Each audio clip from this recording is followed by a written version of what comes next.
في الدين صلاة وصيام وكذلك فرح وسرور، والمتدين من تلقاه مبتسما حلوا كالنور، يسعى ليعمر دنياه وهو رقيق الطبع صبور. الإسلام سلام فينا يزرع فينا حب الناس، الإسلام سفينة حب يدفعها أجمل إحساس. ما أحلى الدنيا لو عشنا وجعلنا الإسلام أساس. كل أوامره تهدينا وتنادينا للخير، ينهانا عن كل طريق يأخذنا نحو الشر. فالله رحيم وحليم يدعو دوما للبر، كل أوامره تهدينا وتنادينا للخير، ينهانا عن كل طريق يأخذنا نحو الشر. فالله رحيم وحليم يدعو دوما للبر. الدين بعيد عن حب وحياة، وبهجرك للدين ستحيا تعشق ما قلبك يهوى. أو أن الأيام ستحلو وترى الدنيا شط نجاة. دينك بحر من آمال شط لجميل الأحلام. ليس الدين كما تخشاه ذا ممنوع ذاك حرام. فالإسلام جميل حقا هذا ليس هو الإسلام. كل أوامره تهدينا وتنادينا.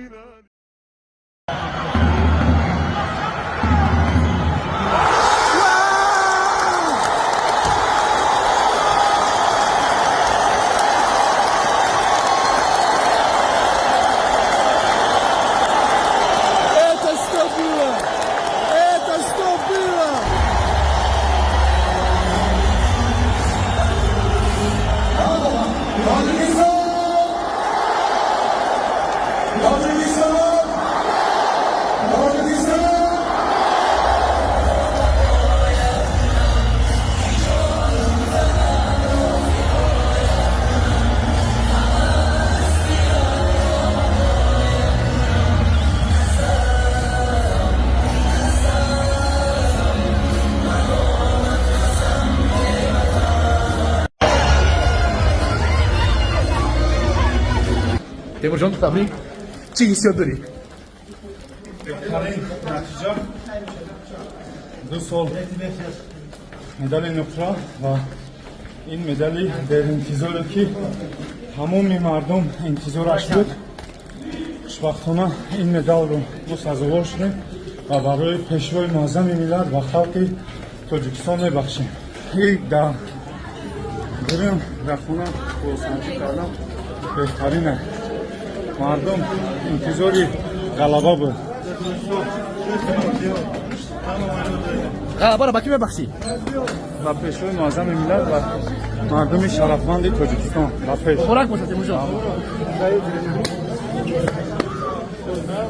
پیرو بله بله سه سال شد تیمور جان یک سکونه التماس یک منو بکنم 3 سال انتظاری کرده شد. یک 10 منو باشه 3 سال شد. تیمور جان تبریک. Во Фотех мой интервью, когда я Фотех говорит, с такими данными, как у Тимура, Тимур должен завоевывать золото. Я тебя поздравляю, у тебя золото, медали тило. Вадаравал пише анонки интервью с Арком Бариту, як президент Теру Карагием с компании I'm Fighter. Тут твой размер, Тимур Рахимов, все твои инициалы, браджон. Чтоб хищки да подарка, не хлопуши. Гаднес. Як мора боёт бюри. Тимур Джон, чи хисиёт дори, медали тило. Феруз Джон. Феруз. بهروز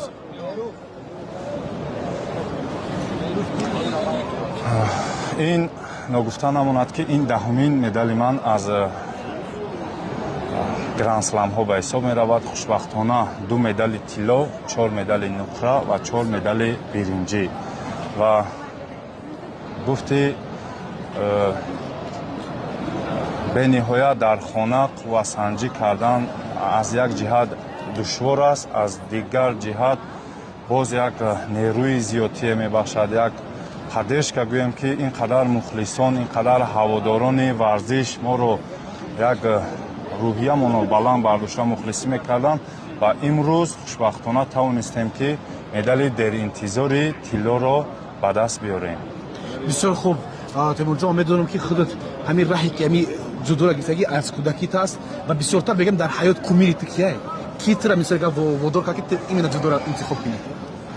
вақте 9 сола будем, падарам бо бобоям як ҳамсӯҳбат шудан ва хушбахтона маро ба толори варзиши ҷудо овардан ва оҳиста зина ба зина ба ҳамон майдонҳо рафта қуввасанҷӣ карда дар дил дар ҷой дар ҳамин як меҳру муҳаббати ҷудо зиёд шудан гирифт ва хушбахтона имрӯзҳо то зинаҳои боло рафтем. хушбахтона 2 сол пайҳам ман дар рейтинги ҷаҳонӣ рақами 1 будам байни сангинвазнҳо, ки ин бениҳоят душвор мебошад ва мақсади мо низ имрӯз баъд аз ҳамин мусобиқа ман боварии комил дорам, ки боз рейтинги ҷаҳонии ман рақами 1 мешавад ва ин боз як таърихи дигар ба ҷудои кишвар ба ҳисоб меравад. ман боварии комил дорам, ки як ҳарифе буд, ки ба ту камтарак бигем хами шарт мекард, ки ту медали тӯле барвақи тедиринер. ана ҳамин хеле савол дар эмомалӣ додум, гуфтум ҳамун оно мисоли гап қасд дорӣ, ки аз ҳавай ғалабара гирӣ? ту ҳам дар дилат ҳастай, ки як бор вақти ҳавай вохӯрию ғалаба кунӣ? ҳар як варзишгар орзу мекунад, ки кати тедиринер ҳадди ақал қуввасанҷӣ кунад.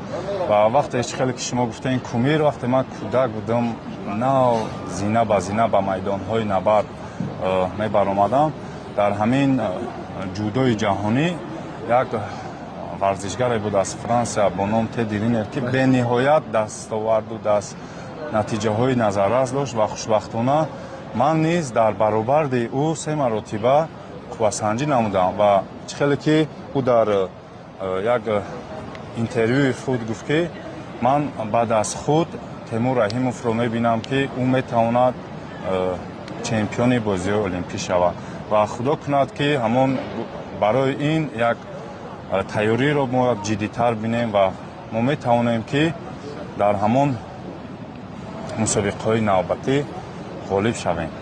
Теймурҷон, ташаккури зиёд аввало мегӯям барои падару модарат, ки тарбияи дуруст карданд ба ту ва тамоми халқи тоҷика посух метиҳем, ки фарзандонро дуруст тарбия кунен ва мисли Теймурҷон бори номбардори миллати тоҷик бошанд. Теймур, ташаккури зиёд ба падару модари ту. дар охир гуфтаниам, ки ман миннатдории самимонаи худро ба пешвои муаззами миллат муҳтарам Эмомалӣ Раҳмон мерасонам ва ба раиси шаҳри Душанбе муҳтарам Рустами Эмомалӣ, ки имрӯзҳо барои варзиши тоҷикро, варзишгарони тоҷикистониро дастгирӣ мекунанд, пайгирӣ мекунанд ва мухлисӣ мекунанд.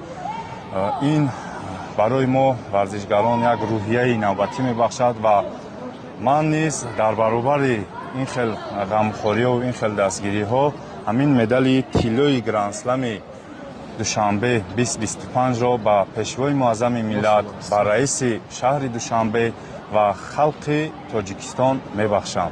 худо кунад, ки дар чемпионати ҷаҳону бозиҳои олимпӣ варзишгарони бо нангу номуси ин миллату ин давлат парчами ҷумҳурии Тоҷикистонро баланд бардорад ва ман аз номи тамоми варзишгарон гуфтаниам, ки шиори ягонагии мо Тоҷикистон ба пеш. Тоҷикистон ба пеш. Мухтарам раис, как оцениваете выступление ребят?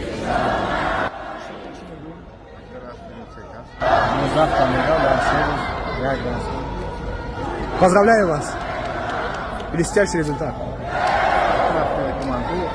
ба хотири анамун заҳматҳои ҷаноби олӣ, ба хотири заҳматҳои муҳтарам Рустами Эмомалӣ, ба хотири заҳматҳои ҷавонмардонаи Исмоилҷон як ҷаҳон ташаккур. Тоҷикистони азиз ба пеш! لا تحسب أن الدين بعيد عن حب وحياة، وبهجرك للدين ستحيا تعشق ما قلبك يهوى، أو أن الأيام ستحلو وترى الدنيا شط نجاة. دينك بحر من آمال شط لجميل الأحلام، ليس الدين كما تخشاه ذا ممنوع ذاك حرام، فالإسلام جميل حقا هذا ليس هو الإسلام. كل أوامره تهدينا وتنادينا للخير، ينهانا عن كل طريق يأخذنا نحو الشر، والله رحيم وحليم يدعو دوما للبر. كل أوامره تهدينا وتنادينا للخير، ينهانا عن كل طريق يأخذنا نحو الشر. فالله رحيم وحليم يدعو